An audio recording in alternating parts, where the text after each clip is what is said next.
everybody, it's Tracy with All Things Applique. Today we're going to stitch a couple of our brand new yarn designs, and I wanted to go through how to stitch them and what supplies you need. The very first thing you're going to need, and the most fun part, is picking out your yarn. So today I got 3 different types of yarn I got these at Michael's. You can also try Walmart, Hobby Lobby. I know that some people have even ordered them on Amazon. But the size of your yarn is really important, and the best way to determine which size you need is to look on the label, and back here is going to give you some information, and it's going to show you what size hook you need. You can see that this one is a 9mm hook. Okay, so this is if you're going to crochet with it. We're not going to crochet with it, but this hook measurement is very important. The 9 is going to be on the thin size. So if you need to do a word that is small letters, the smaller the yarn, the better for being able to read it. But you also need to be very careful that you get this thin piece of yarn exactly on the stitch line, or it will move and not be tacked down well. The second size that I have here today is asking for a 12.5mm hook size. So this is kind of the middle weight. I do know that there is a 15 out there as well, that a couple of my test team members say that is the perfect size for these designs. So this 12, I just really like the color. I thought it would be really pretty, but a little bit bigger than this might be the sweet spot. And then you have the really big chunky yarn. And this is really great for some of our really simple designs like the heart or the double heart, or even the XOXO. If you're doing a larger size and a larger hoop, this chunky size will work even though it's big. But I do not recommend this size for the word designs or when you've got a thin letter or words with holes in them, because it'll be tough to read. So the hook size on this one is a 25. So there you have our 3 different sizes. Now we'll talk about a couple of other things you need. You're gonna need your favorite yarn design, hopefully from All Things Applique. You're going to need some scissors just to cut the yarn when you're done. I'm going to use a little bit of painter's tape to hold the yarn in place on either end of the stitching. I'm going to be careful to not stitch through the painter's tape, but I think it's going to give me some good hold. Another option you can use is some spray adhesive to give your yarn just a little bit of tackiness to keep it in place. And in my sewing room, I keep a box nearby, so I can put this on the floor and lay down my yarn and spray right there, so I'm not getting the spray adhesive all over my machine or my workspace. So that's it. You really don't need a lot of supplies. Today we're going to stitch just on stabilizer to keep things simple. So I have my stabilizer hooped and ready, and we're going to take it over to the machine and stitch the first step. So I've got the design loaded on my machine, and for today I've got the same design loaded 3 times. So this is the XOXO stitch 3 different times. If you look at my colors, I'm doing my very first step, which is the placement stitch in a dark red. And then after that, I'm just going to use my light silvery gray that shouldn't show up very much on the pink thread. And so the next thing I want to show you is this is a printout of the design, and I do think it's important to watch this design in your stitch simulator if you have one, if you have any type of software, so you know the order in which this is going to stitch. So I have drawn over this in a marker so you can see how the design is split up. The color didn't show it very well when I printed it. So on the X, it's going to stitch one line and then the next line. On the O, it's going to start at the bottom, and it's going to do half of the O, and then the machine is going to stop. And then you can reposition your yarn, and it's going to do the second half of the O. And then it's going to do the one piece of the X, and then the second piece of the X, and then it's going to do the second O. It's important to remember that every time I change colors with the marker, it's a color stop in the design, which will stop your machine. And this will give you a lot of control when you're stitching these yarn designs.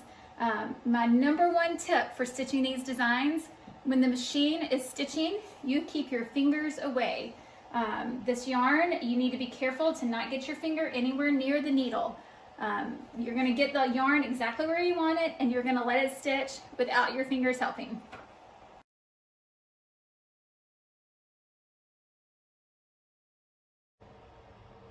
We have our placement stitch done, and now we're ready to do the first piece of the X. So I am going to lay my yarn down right here, And I've got 2 pieces of tape here ready to use, and I'm gonna put the tape down somewhere beyond that line because I don't want to stitch the tape down, but I think that this will be really helpful for holding that in place. So I'm just gonna put that there. I'm gonna get a nice little, oops, I need to push it down a little bit more. I must have pulled a little bit. Get the curve that I want, and then I'm gonna do the second piece down here, and then we're gonna be ready to take it back to the machine and just make sure that you've got the ends are inside the tape. You don't want to stitch through the tape.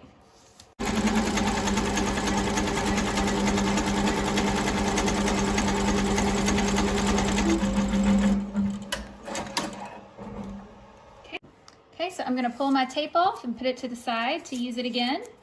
And now I've got the first piece stitched down, so I'm just going to get my scissors and I'm going to trim at the top.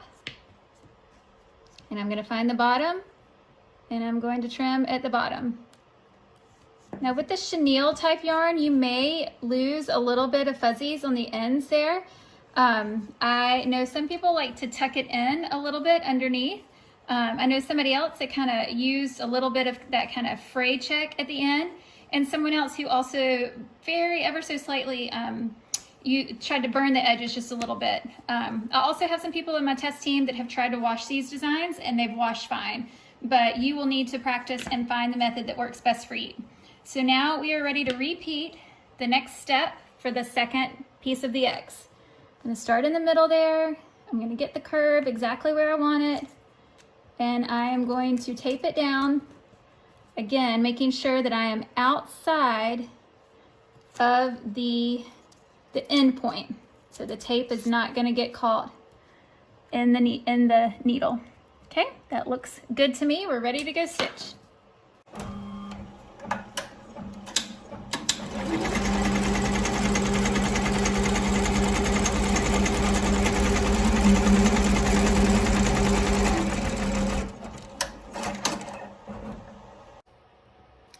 So for this O, we know that it's going to start at the very bottom and it's going to first do about the first half of the O and stop at the top.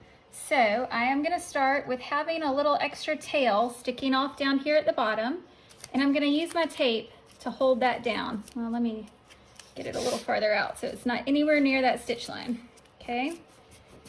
And so now I'm just going to very carefully curve it around that O, and I'm going to tape it down up here so it doesn't really want to move. So it's going to stay exactly where I put it. Okay, let's go stitch it.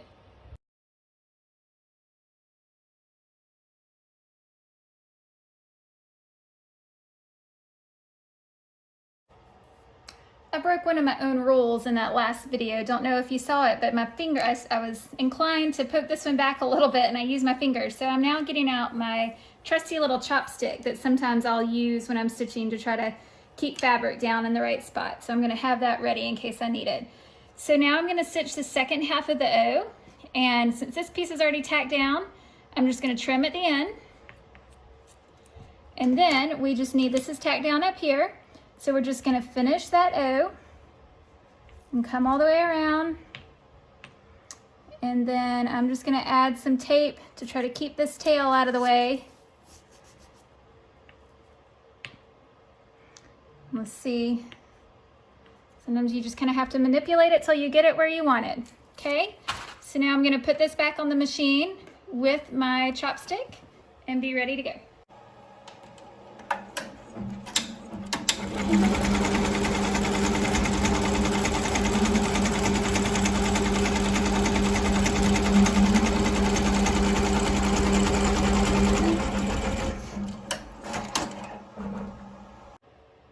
So that's basically it for stitching these yarn designs. I'm going to go through and stitch the remaining XOXOs and use our different weight yarn, and then I'll come back and chat about the different sizes and which I think stitches best.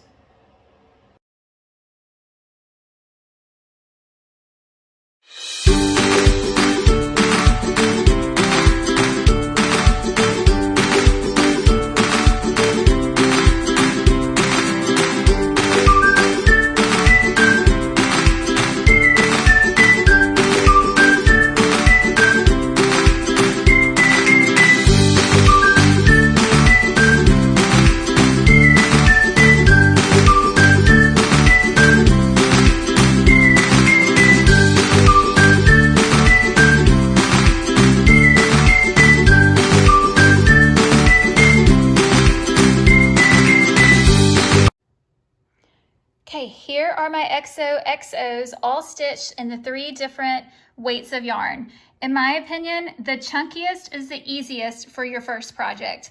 It's by far the widest yarn, and if you somehow get off of the exact placement line, the yarn is so chunky that you're still gonna stitch it and grab it and it'll still hold well. The thinner you go, the harder it is to keep that thin yarn exactly where the placement line is. I also think that the yarn that has a little more texture to it is going to be a little more forgiving than a really kind of velvety yarn like this one. Like this one, you can see I did not get in the middle right there. I got off a little bit. And to me, I can tell. So I would say this is my least favorite of the 3. And I will say this too. If you don't get it your first time, practice. I think that my 3rd one is by far better than my 2nd or my 1st. You just get a little bit more in a groove. You can kind of get a feel for the yarn. For the O's, I definitely liked using the spray adhesive.